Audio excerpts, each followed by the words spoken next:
Chico Resch. You are listening to the Let's Go Devils podcast on the Primetime Radio Network.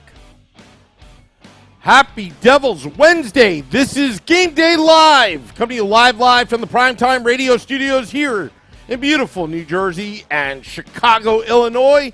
I'm your host, Sam Wu, here with Pucks and Pitchforks blog contributor extraordinaire, Vinnie Parise, streaming live on Facebook Live, YouTube Live, Twitter Live, and Twitch on the Let's Go Devils Network as the Devils are taking on the Detroit Red Wings on the road. The Road Warriors taking their 13-2-1 record, looking to go streaking again, already with 1 point in the new year.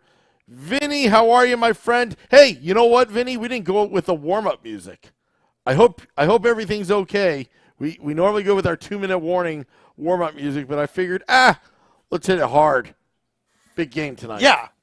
Yeah, we had to get into it as quick as possible here. It feels like it's been 1,000 days since the Devils played. I'm excited to be here. It's great that they're finally playing a game again, the Detroit Red Wings. It's going to be a good game. This Detroit team, we've played the Devils a couple times already this season. I believe they are 1-1 against each other. So hopefully the Devils are able to take the rubber match here tonight. I believe this is the third and final match of the season between the two teams. I could be wrong on that, but I'm pretty sure they're only playing the Atlantic teams 3 times apiece. And this is the Devils' chance to take it and get on a nice little point streak continuing here. They lost in a tough shootout last time against the Florida Panthers after a big win. Or not the Florida Panthers, the Carolina Hurricanes after a big win over the Pittsburgh Penguins the night before.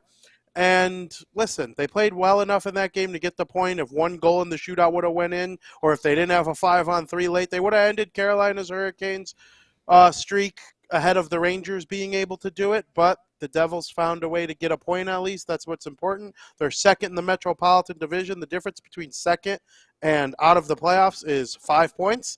And it's going to be a grind all season long. The Devils can either come in second. I kind of think Carolina is going to win the division personally.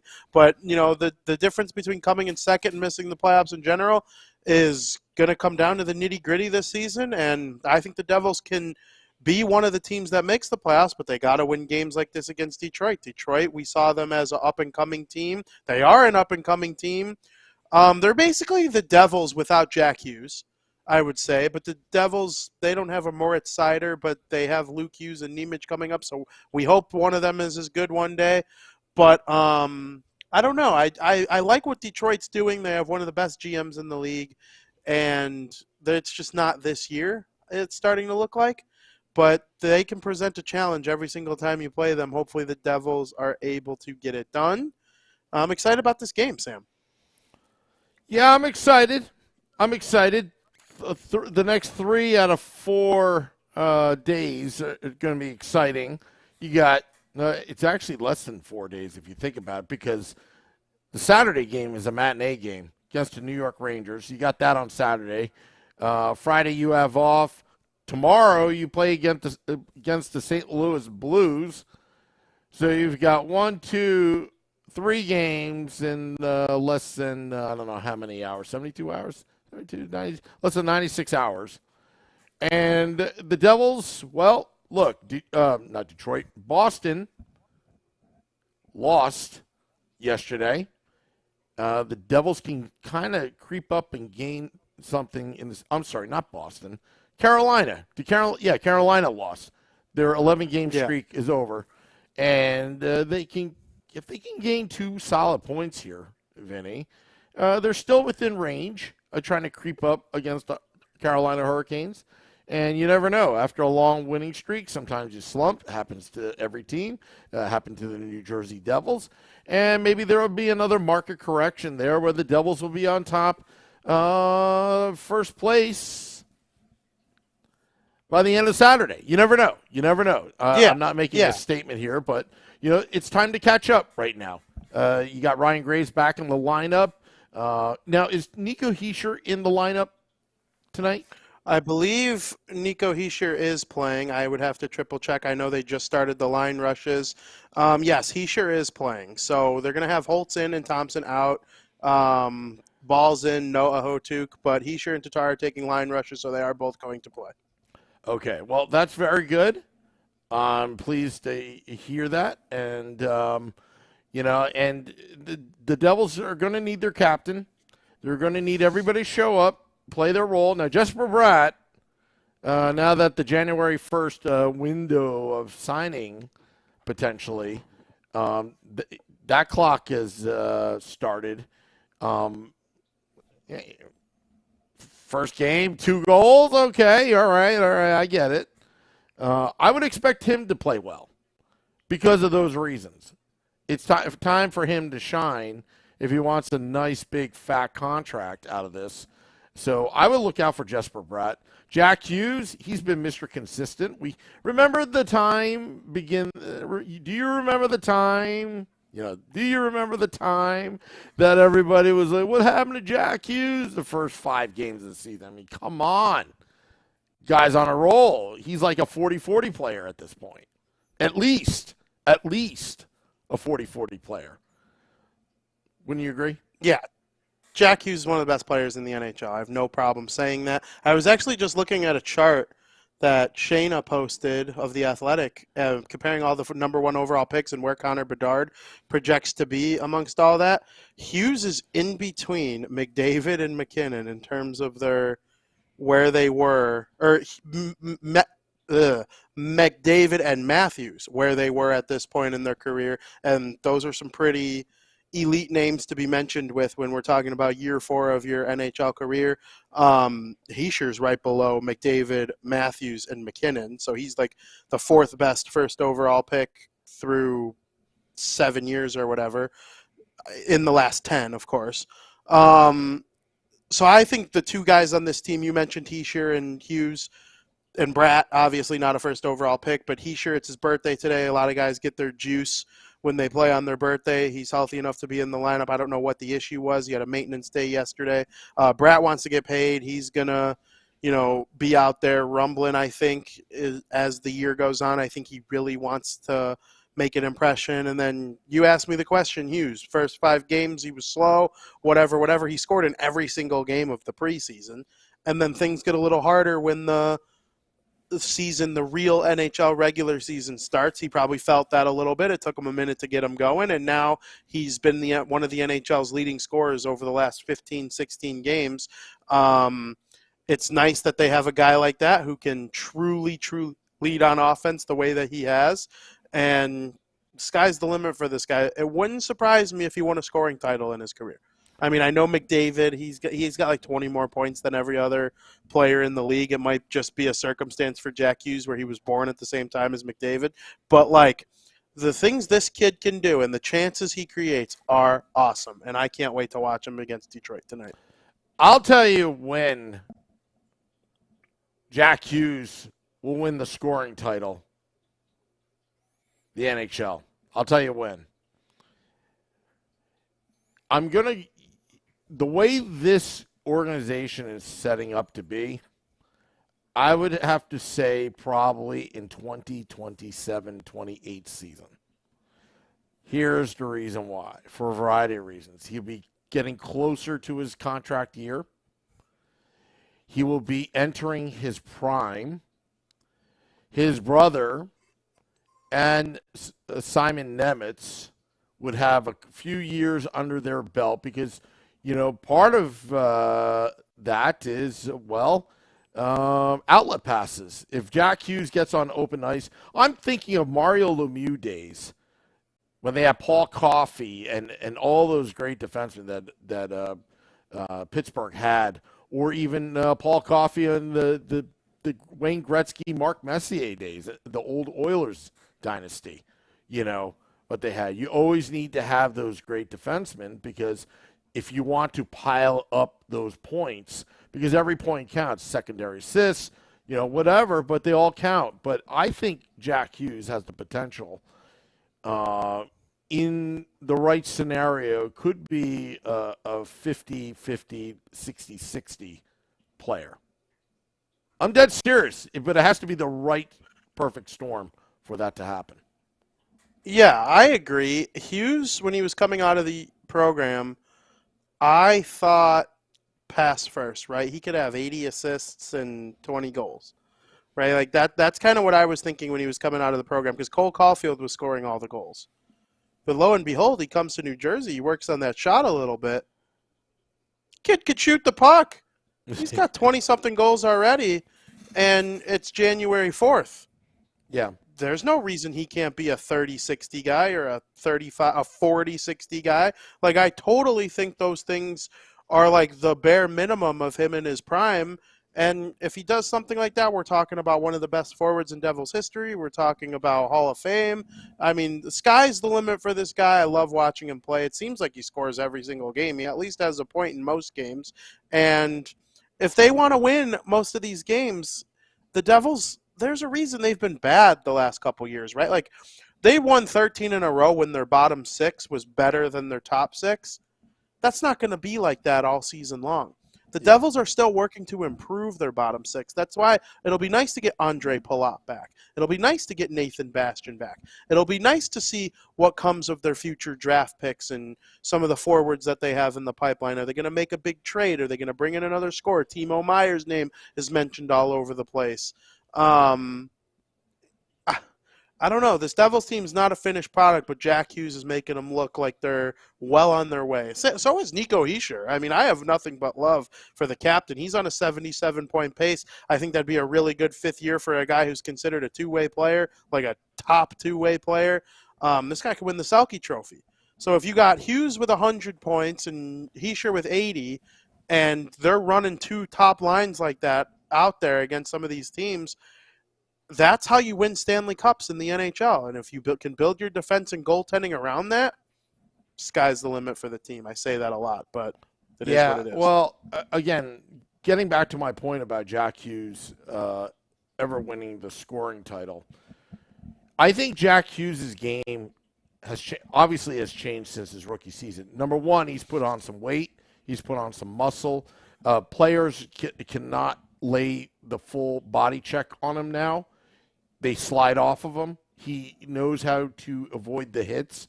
He knows how to play big when he needs to be, and he knows how to play small when he needs to be, where he's not vulnerable to those big bone-crushing hits, because he is a smaller player, thinner, but right now he's so strong.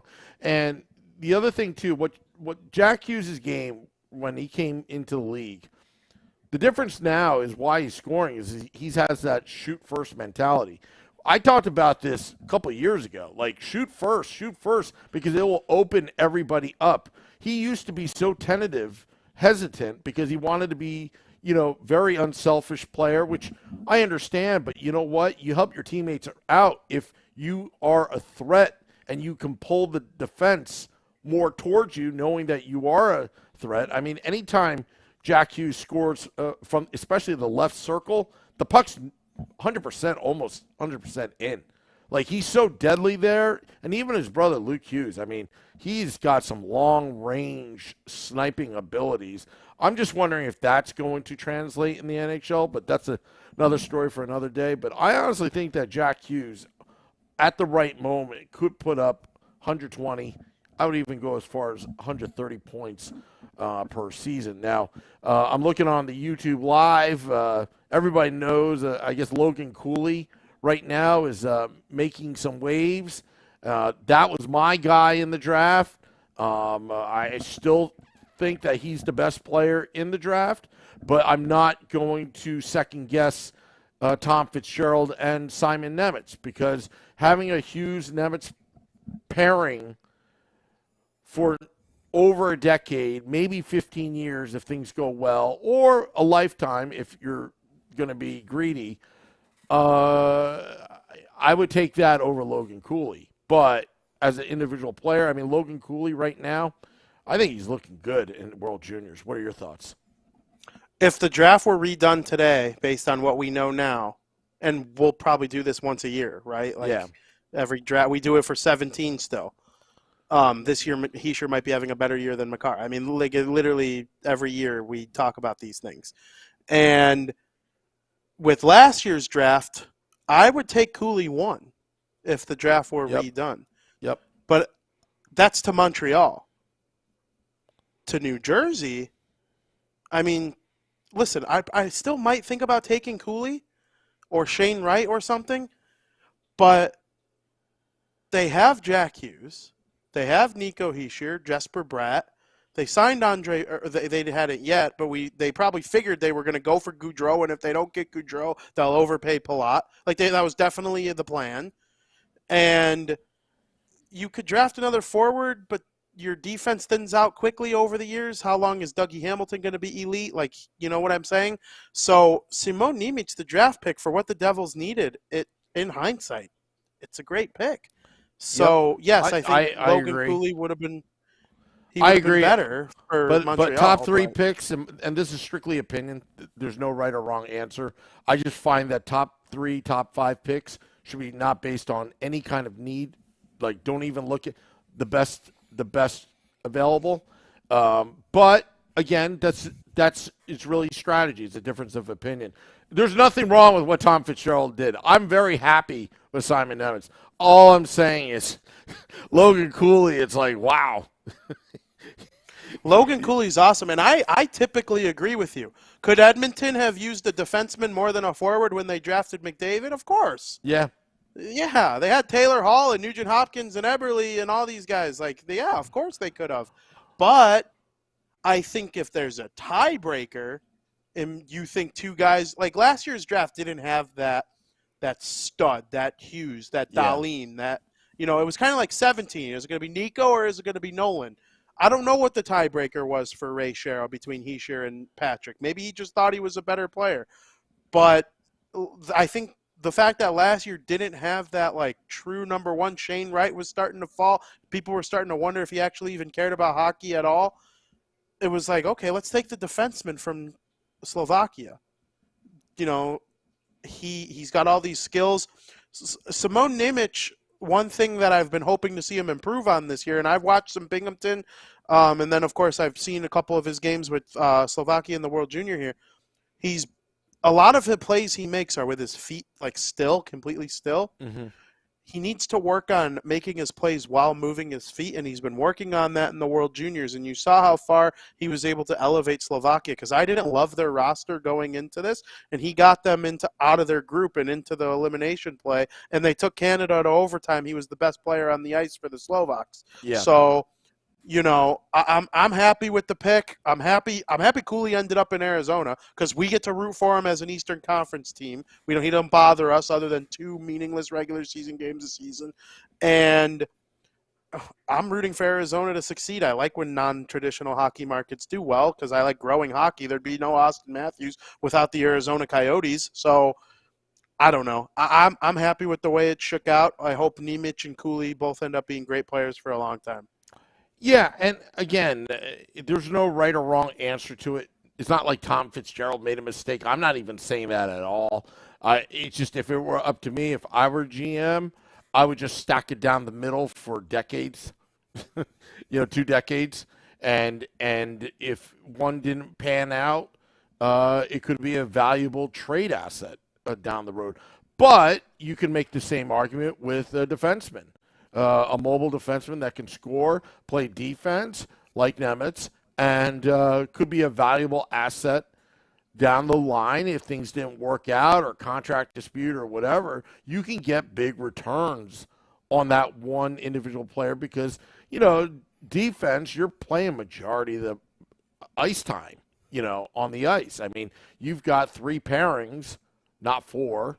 And, your top guys are going to log top minutes. I mean, look what Damon Severson did the other night, just 30 minutes because they needed him.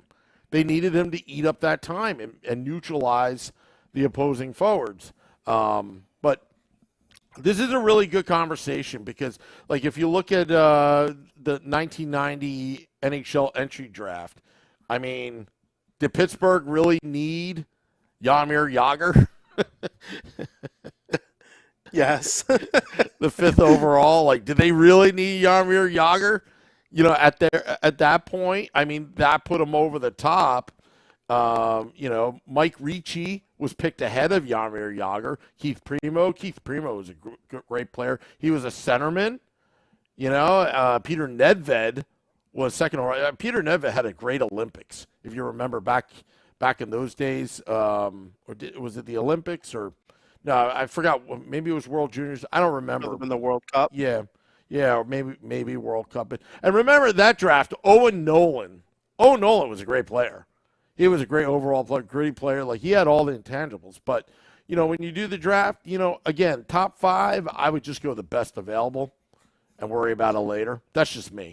That's just totally me, What are you thinking for them this year? Let's say they make the playoffs, 3rd seed in the Metropolitan Division. They get bounced in the first round by Toronto. Or no, it wouldn't be Toronto if they were 3rd. Let's say they get the wild card spot.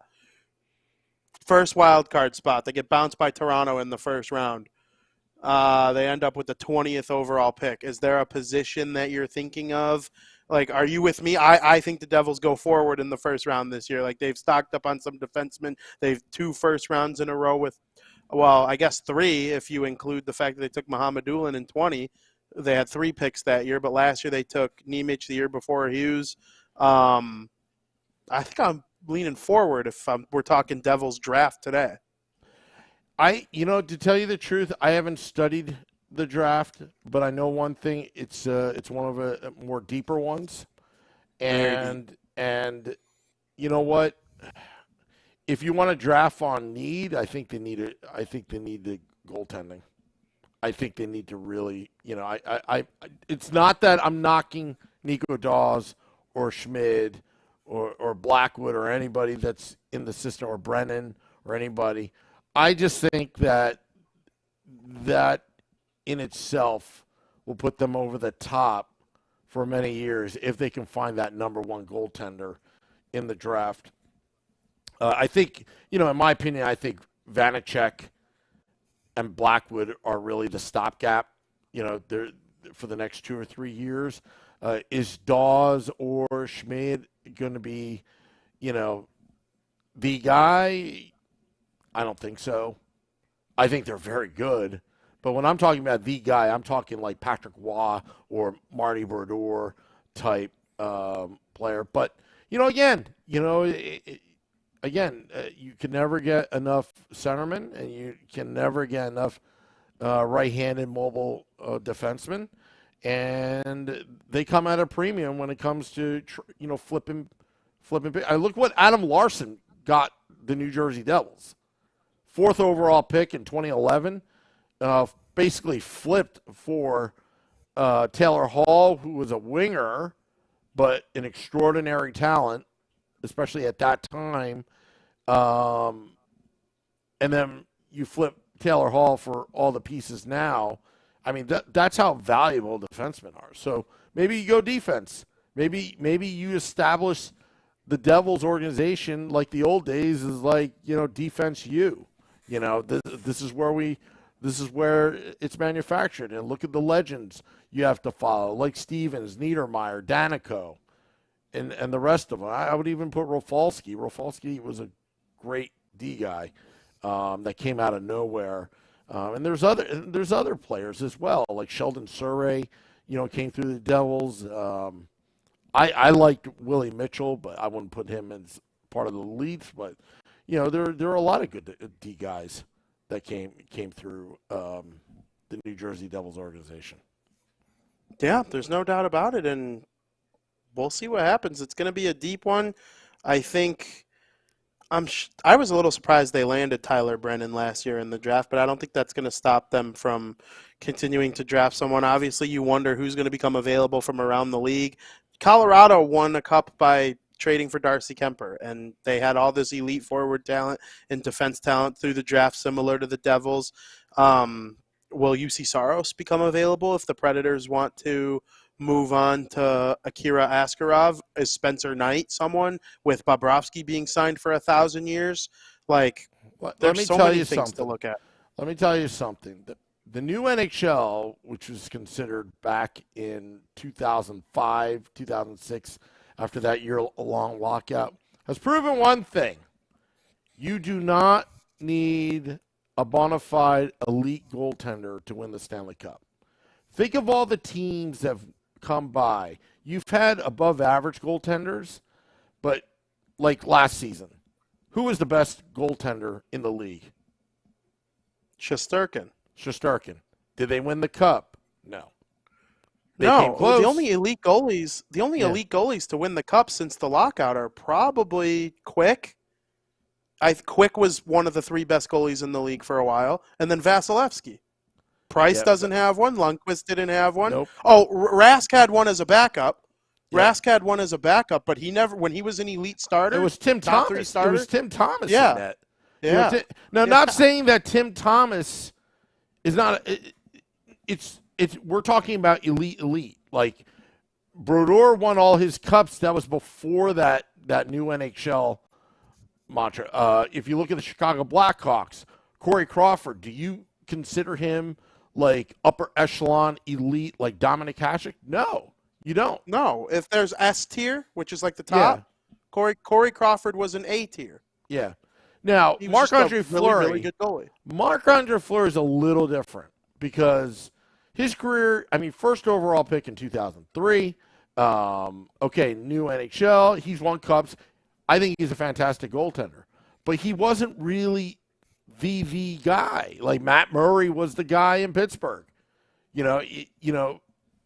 Again, is Matt Murray an upper echelon elite goaltender? But I think maybe Marc-Andre Fleury would be the exception to that rule. But if you think about it, you don't need a bona fide elite goaltender to secure a Stanley Cup. You don't. You need one to get hot in the playoffs, and that's all I'm saying. But anyway, hey, we're getting close to the wire here.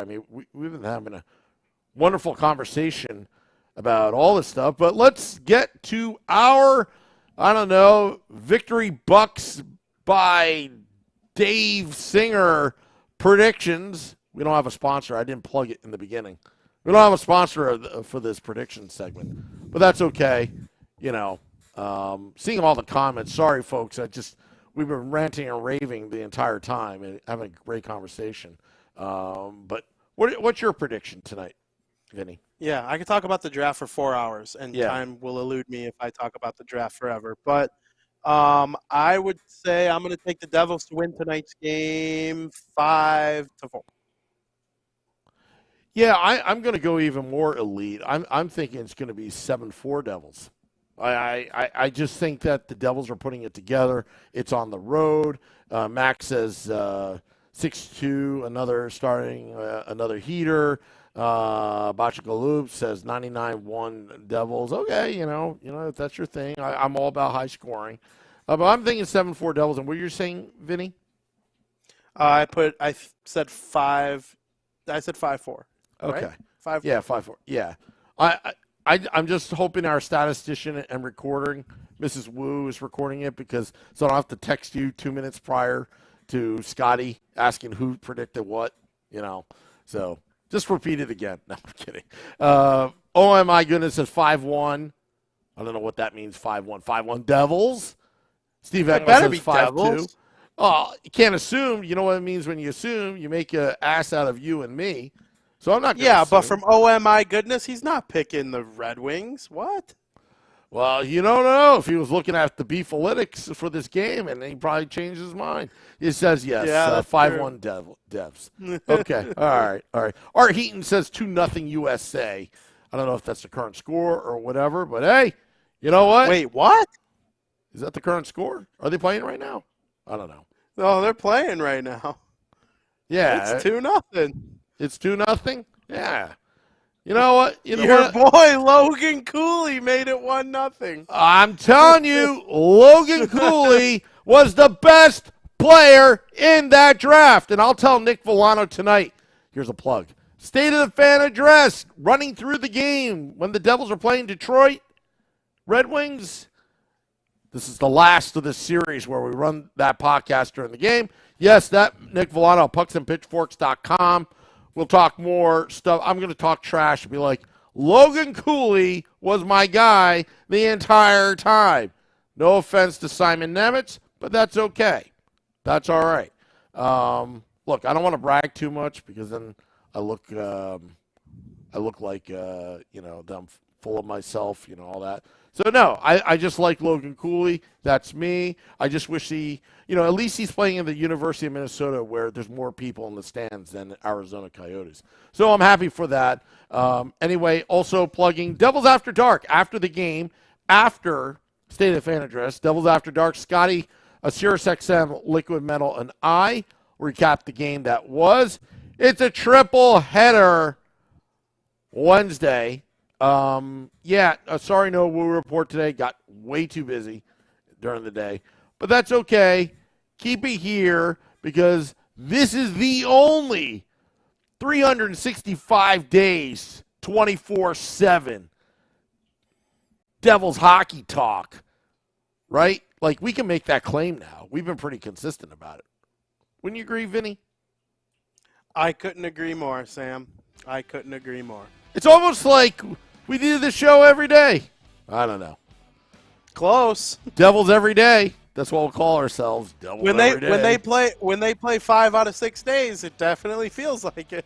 Yeah. Devils every day.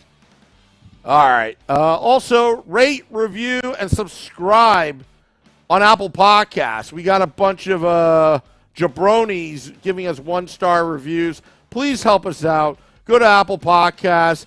Please give us a 5 stars and nice comment. We'll thank you a little bit later on that. Yes. Till next time, this is Game Day Live. Let's go Devils.